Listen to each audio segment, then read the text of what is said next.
You won't believe what happened to me this morning. For men in tactical vests, claiming to be HOA cops, stormed my driveway demanding my guns. No warning, no real authority, just intimidation. I realized fast they had no idea who they were messing with. Before we dive in, comment which country you're watching from, because what happens next will blow your mind. It was just past sunrise when my day started like any other. The soft hum of birds outside mingled with the smell of freshly brewed coffee, and I was sipping slowly on the porch, soaking the calm of my quiet neighborhood. The sun glinted off the manicured lawns across the street, and I could hear a distant lawnmower in rhythm with the faint chatter of neighbors greeting one another. My mailbox clinked as I opened it, sorting bills and letters, not expecting anything out of the ordinary. The air had that crisp, almost electric feel, the kind that makes you appreciate a peaceful morning. I breathed it in, savoring the moment, feeling grounded. Everything felt routine, secure. Then it hit. The first clue that something was wrong came as the sound of heavy boots crunching over gravel. I looked up and froze. A group of men, four of them, clad in black tactical vests and dark sunglasses, were striding up my driveway. They moved in sync, shoulders squared, and I felt an icy chill run down my spine. My heart pounded against my rib cage, each beat louder than the last. They didn't introduce themselves politely, didn't knock. One of them barked, "Step aside, ma'am. HOA compliance, we need access." My skin crawled. HOA compliance? At 7 in the morning? And why the vests? I stood, gripping my coffee mug, feeling the warmth seep into my hands, a small comfort against the rising tension. "Excuse me? Who exactly are you?" I demanded, voice steady, but my pulse racing. Their leader flashed a badge, metal glinting in the sun, and I leaned in. Something about it felt off. Cheap, shiny, almost like a prop. The others shifted slightly, the soft metallic jingle of sidearm holsters audible if you listened closely. I could smell the faint odor of sweat and fabric, the kind of scent that sticks after running in gear. Something was not right. My instincts screamed danger. They pushed closer, and the tension snapped. "We're here to seize any firearms you have, ma'am," the leader said, voice low and threatening, like a snake coiling before it strikes. My stomach dropped, a mix of disbelief and anger churning. "Excuse me? You are not real law enforcement. Who authorized this?" I shouted, stepping back, eyes darting to the driveway where a neighbor had appeared, drawn by the commotion. I could see her jaw tighten, phone in hand, ready to record. The realization hit me.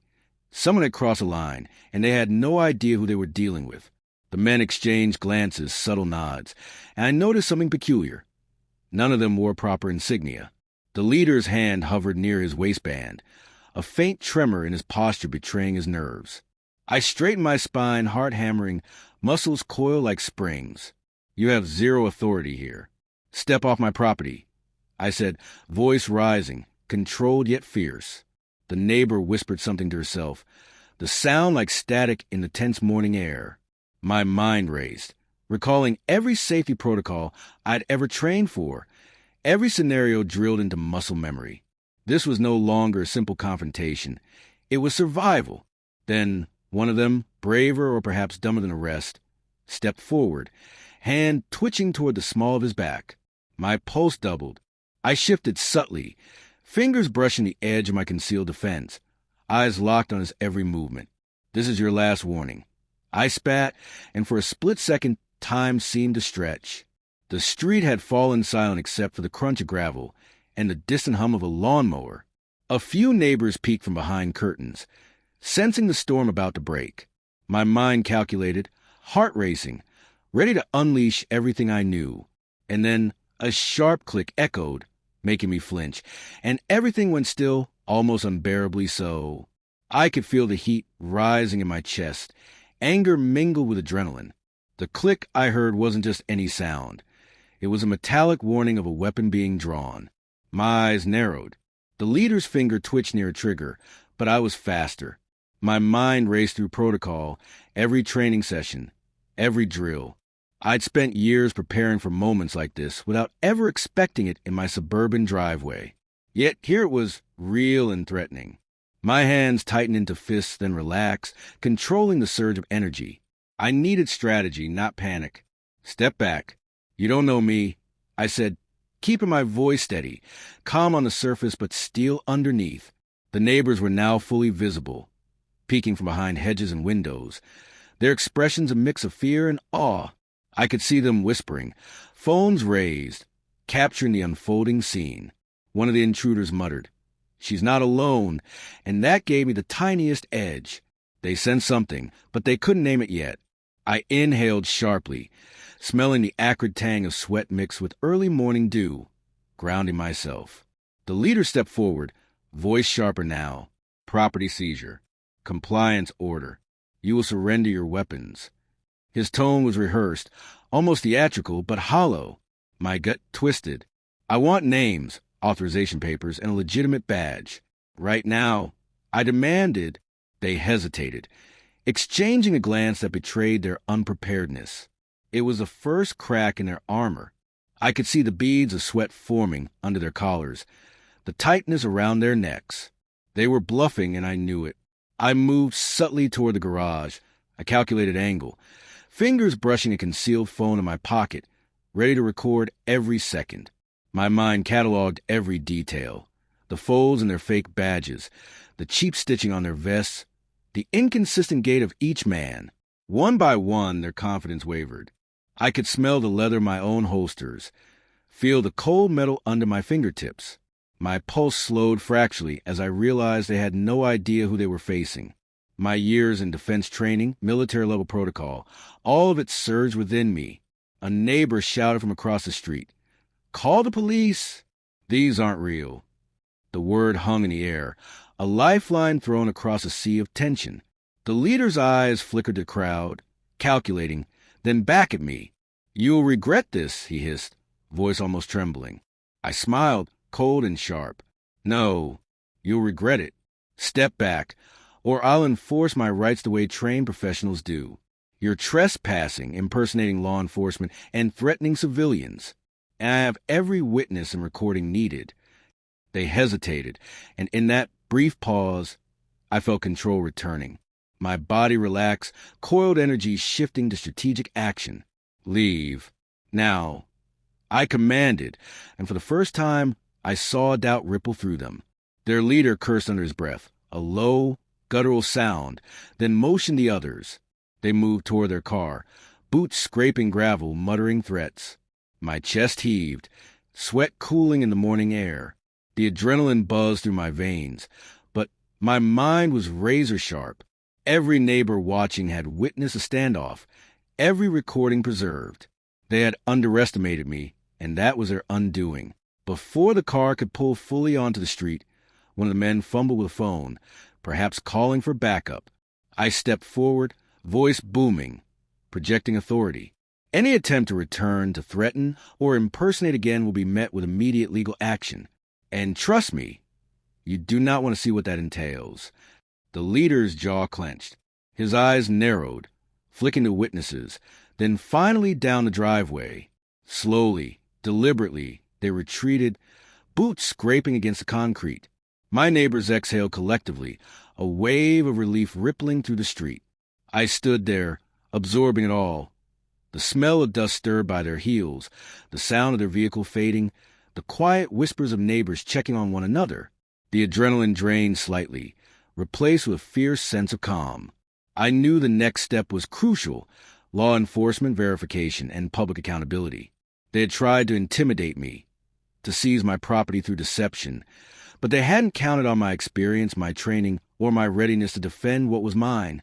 And as I watched their taillights disappear, I realized the lesson was already written. Authority cannot be faked, and respect cannot be demanded through lies.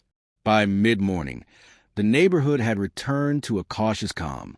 I walked to the street, making mental notes of every detail: license plate numbers, vehicle models, and distinguishing features of the intruders.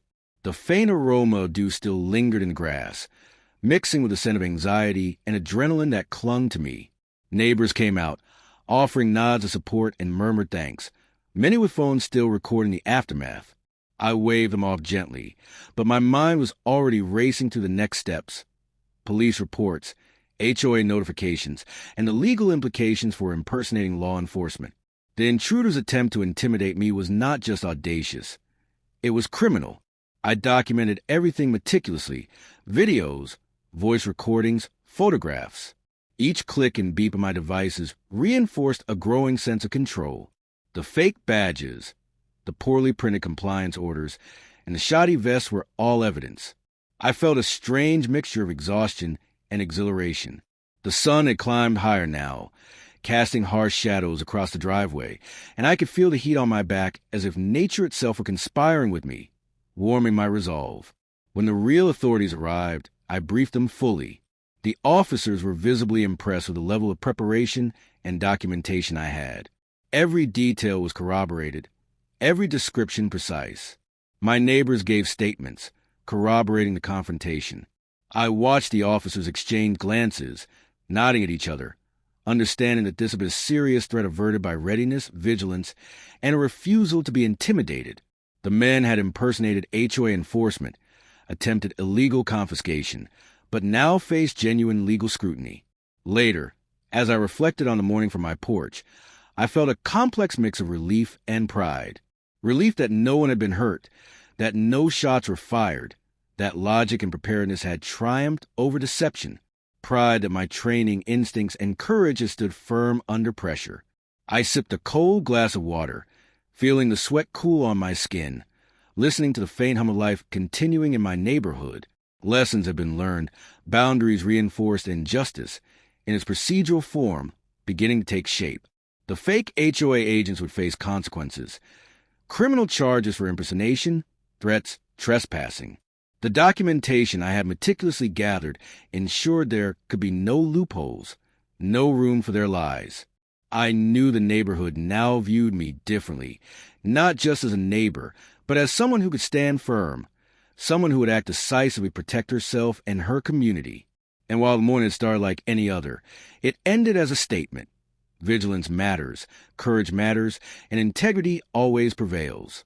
I paused, watching the sun dip slightly, the day settling into a warm glow.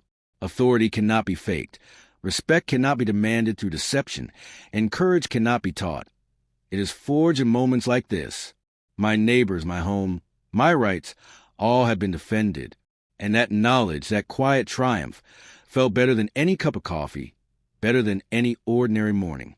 And that's how I stood my ground against fake authority and protected what's mine. These men thought they could intimidate me, but they underestimated preparation, vigilance, and knowing your rights. Remember, authority can be faked, but courage and truth can't. If you've ever faced someone crossing the line, share your story in the comments. Don't forget to like, subscribe, and hit the notification bell, because standing up for yourself is always worth it.